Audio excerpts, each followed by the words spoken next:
नमस्कार दोस्तों, मेरा नाम है प्रदीप चौहान।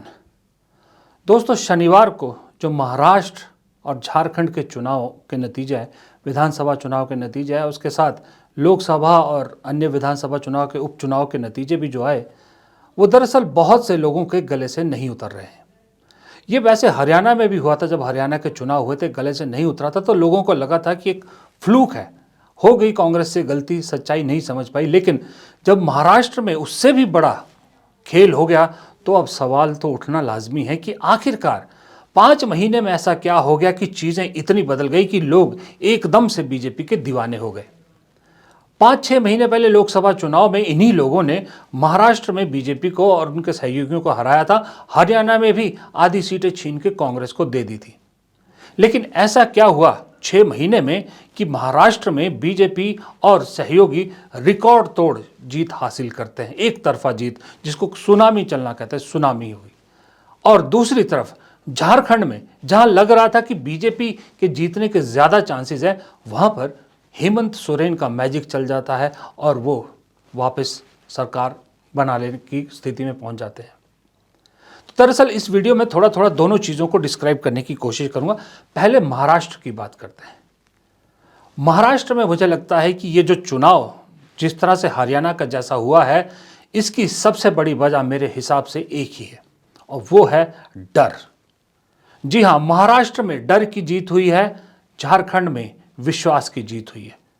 समझाता हूं आपको। डर की जीत महाराष्ट्र में ऐसी हुई है कि दरअसल लोगों के दिलों में एक चीज घर करने लगी है। मुझे ऐसा लगता है कि अगर बीजेपी को नहीं जिताएंगे हम विधानसभा में, तो हमारे राज्य में हालत खराब हो जाएगी। यहां पर पैसा भी नहीं मिलेगा, यानी कि महंगाई, बेरोजगारी सब कुछ बढ़ जाएगी। ये डर कैसे बैठाया बीजेपी ने? आप याद कीजिए, जितनी नॉन बीजेपी सरकारें हैं, सबकी एक ही शिकायत है कि हमारा बहुत सा पैसा सेंटर ने रोका हुआ है। जब आपदा आती है, कुछ आती है, केंद्र की तरफ से कोई सहायता नहीं मिलती। वहां पर वो कहते हैं आपदा घोषित कीजिए, नहीं करते। हिमाचल में आपदा आई, हिमाचल सरकार कह कह के थक गई, लेकिन केंद्र सरकार ने आपदा घोषित नहीं की, क्योंकि फिर ज़्यादा फंड देने पड़ते। केरल के वायनाड में इतनी बड़ी त्रासदी हुई, कांग्रेस और वहाँ की लेफ्ट सरकार कह कह के थक गई, लेकिन केंद्र सरकार ने नहीं सुनी। जबकि बीजेपी शासित राज्यों को कितनी मदद मिलती है दिल्ली से, ये सबको मालूम है। अब ऊपर से होता क्या है कि हिमाचल जैसे राज्य में जब ऐसी खबरें आती हैं कि कर्मचारियों को तनख्वाह देने के लिए भी पैसे नहीं बचे हैं, तो लोगों के दिल में ये डर पूरी तरह से बैठ जाता है कि भाई, अगर दिल्ली के खिलाफ हमने अपने राज्य की सरकार चुन ली, तो हमारे राज्य का भी यही हाल होने वाला है जो हिमाचल जैसे हंसते खेलते राज्य का हो गया है। ये एक बहुत बड़ा डर लोगों के दिल में बैठ गया है कि बीजेपी के साथ चलो, डबल इंजन की सरकार बनाओ, वरना हम किसी लायक नहीं रहेंगे। वरना आप सोचिए, जिस हरियाणा में किसान 1.5 साल तक इस बीजेपी के खिलाफ डटे रहे, वो किसान बीजेपी को वोट दे देते हैं। जिस महाराष्ट्र में किसान बीजेपी से नाराज, मराठा आरक्षण करने वाले बीजेपी से नाराज, लग रहा था कि ये तो एक तरफा जो है बीजेपी के खिलाफ जाएंगे, लेकिन जब नतीजे आते हैं तो बीजेपी और उनके सहयोगियों के साथ ये लोग खड़े पाए जाते हैं। ऐसा क्या हो जाता है कि ये जो है अपना मन बदल देते हैं मतदान के दिन?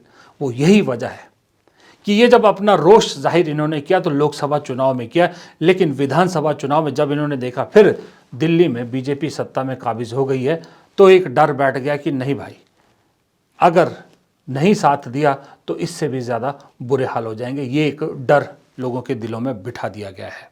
दूसरी तरफ झारखंड में बीजेपी के डर पर विश्वास की जीत हुई है। लोगों को बीजेपी से इतना डर नहीं लगा जितना हेमंत सोरेन पर विश्वास दिखाया उन्होंने। हेमंत सोरेन को जब जेल में डाला, बीजेपी ने सबसे पहली गलती वही कर दी थी कि वहां पर आदिवासी लोगों के दिल में जो एक डर सा था वो खत्म किया, और उनके जो सम्मान पर आपने एक तरह से चोट की आदिवासी मुख्यमंत्री को गिरफ्तार करके, उसका उन्होंने उसी दिन से बदला लेने का ठान लिया। जो लोकसभा चुनाव में भी बदला लिया और अभी विधानसभा चुनाव में भी बदला लिया। ऊपर से झारखंड में कल्पना सोरेन जैसी एक धाकड़ नेता देश को देखने को मिली, जिसने अकेली महिला ने बीजेपी की पूरी 40 स्टार प्रचारकों की फौज को पछाड़ कर रख दिया। वहां अगर महाराष्ट्र में लाड़की बहन योजना का फायदा बीजेपी सहयोगियों को हुआ है तो वहां पर मैया समान योजना का फायदा जेएमएम कांग्रेस की सरकार को हुआ है। विश्वास जगाया, वहां कल्पना सोरेन ने 81 सीटों वाली विधानसभा में 100 रैलियां करी।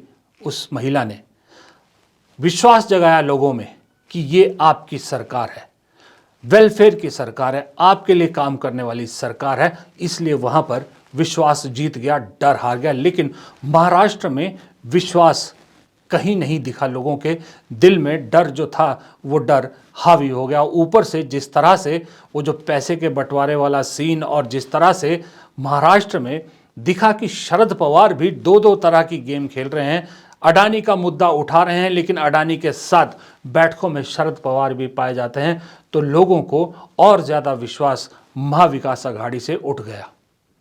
महाविकास आघाड़ी की दूसरी गलती ये रही कि हवाई जो ऊपरी सतह देख के उन्हें लगा कि बहुत बढ़िया पोजीशन में है वो, लेकिन उस ऊपरी सतह के नीचे ज़मीन कितनी खोखली है ये नहीं देख पाए।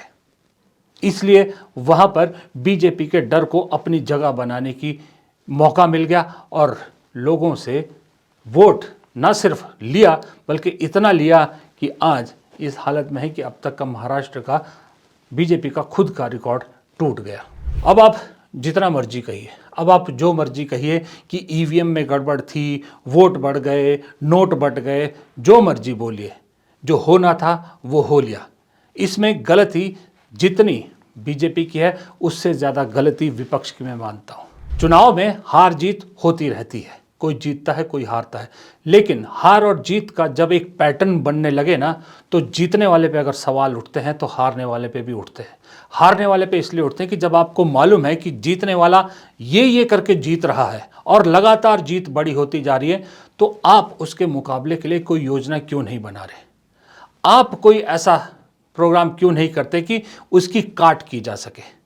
लेकिन आप वही ढाक के तीन पात कि अगर लोकसभा चुनाव में आप जीत गए हैं तो विधानसभा चुनाव में भी ऑटोमेटिकली जीत जाएंगे, ये सोच के चुनाव लड़ते हैं और संगठन के नाम पे ठन ठन गोपाल होते हैं, तो फिर तो यही होना है। बीजेपी पार्टी जैसी पार्टियों को तो एक सिरा चाहिए होता है, उसके बाद पूरा स्वेटर तो खुद बुन लेते हैं।